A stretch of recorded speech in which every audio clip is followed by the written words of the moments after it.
اعوذ باللہ من الشیطان الرجیم بسم اللہ الرحمن الرحیم وَلْيَخْشَ الَّذِينَ اور چاہیے کہ ڈریں الَّذِينَ وہ لوگ لو ترکوا کہ اگر وہ چھوڑے من خلفہم اپنے پیچھے ذریۃً اولاد ضعافاً کمزور خافوا تو انہیں ڈر ہو علیہم ان کا فَلْيَتَّقُوا اللَّهَ اور چاہیے کہ اللہ سے ڈرتے رہیں وَلْيَقُولُوا اور کہتے رہیں قولاً سدیدا سیدھی بات۔ تو دیکھیں اس آیت میں اللہ تعالیٰ نے ان لوگوں کو جو کفالت کرتے ہیں جن کے ذمے کفالت ہے کہ اب باپ فوت ہو گیا، اب کفالت جو تھے جیسے تایا ہے، چچا ہے یا دادا، یہ اس طرح کے، یا چچا ہے یا تایا، یہ اس طرح کے لوگ جب ان بچوں کی، یتیم بچوں کی کفالت کرتے ہیں تو اللہ تعالیٰ فرماتے ہیں کہ ان کو ڈرنا چاہیے۔ کیا ڈرنا چاہیے؟ کہ اگر ان کو یہ سوچنا چاہیے کہ اگر ہم اس دنیا سے چلے جائیں اور ہم چاہیں گے نا کہ جب ہم اس دنیا سے گئے ہیں تو ہماری اولاد کے ساتھ کوئی اچھائی والا سلوک کرے، ہماری اولاد کے ساتھ کوئی بلائی والا سلوک کرے، اللہ فرماتے ہیں ان کو یہ سوچ کر ڈرنا چاہیے اور یہ سوچ کر ان بچوں کے ساتھ اچھا سلوک کرنا چاہیے۔ اس آیت میں یہی بتایا گیا فَلْيَتَّقُوا اللَّهَ، اللہ تعالیٰ سے چاہیے کہ ڈریں، وَلْيَقُولُوا قَوْلًا سَدِيدًا ان کے لیے بلائی والی بات کریں، إِنَّ الَّذِينَ اور بے شک وہ لوگ يَأْكُلُونَ جو کھاتے ہیں اموال الیتامی یتیموں کے مال ظلماً ظلم کے ساتھ۔ دیکھیں ہم پیچھے جو ظلم کی ہی صورتیں ساری پاڑے تھے کہ کیا کرتے تھے کہ ان کے بڑے ہونے سے پہلے کہ ہم یہ سارا مال ہڑپ کر دیں، یہ بڑے ہوں گے پوچھیں گے۔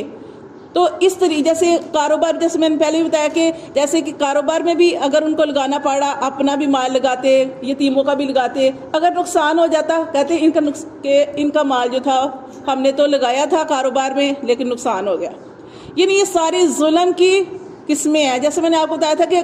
کوئی وراثت کے اندر کوئی چیز ہے، تقسیم ہونی ہے، تو اس میں بھی ناانصافی کرتے تھے کہ اچھی چیز خود رکھ لی اور جو یتیموں کے سے، کیونکہ وہ چھوٹے بچے ہوتے ہیں وہ بول نہیں سکتے تھے، ان کو جو دے دیا اور لوگوں کو بتا دیا کہ میں تو بہت انصاف کرتا ہوں، میں نے تو گن کے چیزیں دی ہیں اور یہ کوالٹی کا خیال نہیں رکھا، اور مطلب یہ چیزیں، یہ انسان کو پتہ ہوتا ہے۔ تو اللہ تعالیٰ نے یہ ساری ظلم کے بارے میں بتایا کہ یہ سب کچھ ظلم ہے۔ ان الذین یاکلون، بے شک لوگ جو کھاتے ہیں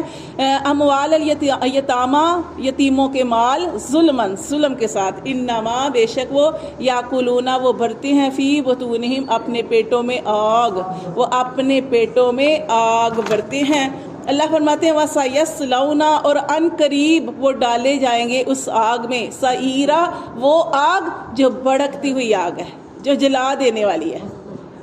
اللہ آگے پڑھے،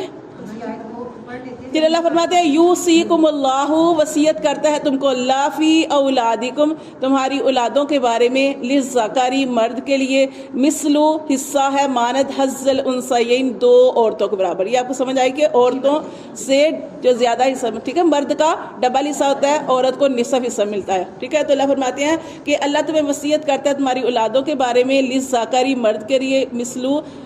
مانند حظ الانثیین دو عورتوں کے برابر حصہ ہے۔ فَإِن كُنَّا پھر اگر ہوں نساء عورتیں، فوق اثنتین دو سے زیادہ عورتیں ہوں، فَلَهُنَّ تو ان کے لیے ثلثا ان کے لیے دو تہائی ان کو حصہ ملے گا، ما ترکا اس ترکے میں سے، وَإِن كَانَتْ اور اگر ہو واحدۃ ایک ہی، فَلَهَا النِّصْفُ تو اس کو آدھا ملے گا، وَلِأَبَوَيْهِ اور والدین کے لیے، یعنی دونوں کے لیے، ماں باپ کے لیے، لِكُلِّ ہر ایک کے لیے، والدین کے لیے ہر ایک کے لیے، واحد منہم السدس ان میں سے ہر ایک کو چھٹا حصہ ملے گا ماں باپ کو، مما ترکا اس ترکے میں سے، ان کان لہ ولد اگر ان کی اولاد ہے پھر چھٹا حصہ ملے گا، فَإِن لَّمْ پھر اگر نہ یکن لہ نہ ہو ان کے لیے ولد اولاد، وَوَارِثَهُ تو اس کے وارث ہوں گے ابواہ ان کے والدین ان کے ماں باپ، فَلِأُمِّهِ الثُّلُثُ اور اس کی ماں کو پھر اس صورت میں تیسرا حصہ ملے گا، فَإِن كَانَ پھر اگر ہو لہ ان کے لیے اخوۃ بہن بھائی، کئی بہن بھائی ہوں، فَلِأُمِّهِ السُّدُسُ تو اس کی ماں کو پھر چھٹا حصہ ملے گا، من بعد وصیت بعد وصیت کے، کہ جو ترکہ تھا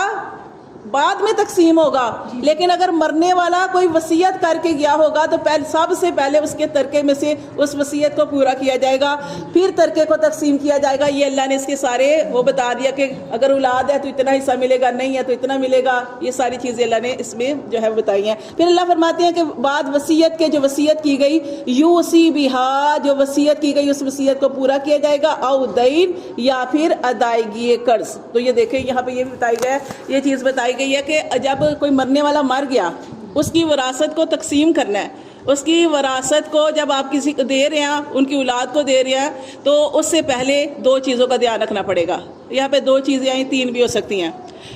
تیسری چیز وہ ہو سکتی ہے کہ وہ یہ کہ اگر اس نے اپنی بیوی کا حق مہر ادا نہیں کیا، اس کا حق مہر بھی نکالا جائے گا. پھر یہاں پہ اور جو چیز آئی وہ یہ کہ اگر اس جو مرنے والے کے اوپر قرضہ تھا،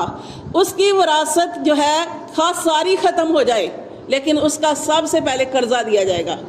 خواہ اتنا اس کے پاس اس نے چھوڑا اتنا کہ جس سے اس کی جو ہے وہ صرف قرضہ اترا، تو کوئی اس کی وراثت تقسیم نہیں ہوگی، سب سے پہلے قرضہ ادا کیا جائے گا. اس کے بعد کہ وصیت میں یہ بھی دیکھا جائے گا کہ مرنے والا کوئی قرضہ نہیں تھا لیکن کوئی وصیت تو نہیں کر کے گیا، کوئی وصیت لکھ کے گیا ہو کہ میرے بعد جو ہے میرا فلاں کو اتنا دے دیا جائے، تو اس کی وصیت کو جو ہے وہ بھی دیکھا جائے گا. تو یہ سارا کچھ دیکھنے کے بعد جو ہے وہ وراثت جو ہے اس کے حصے کیے جائیں گے، وہ تقسیم کیا جائے گا.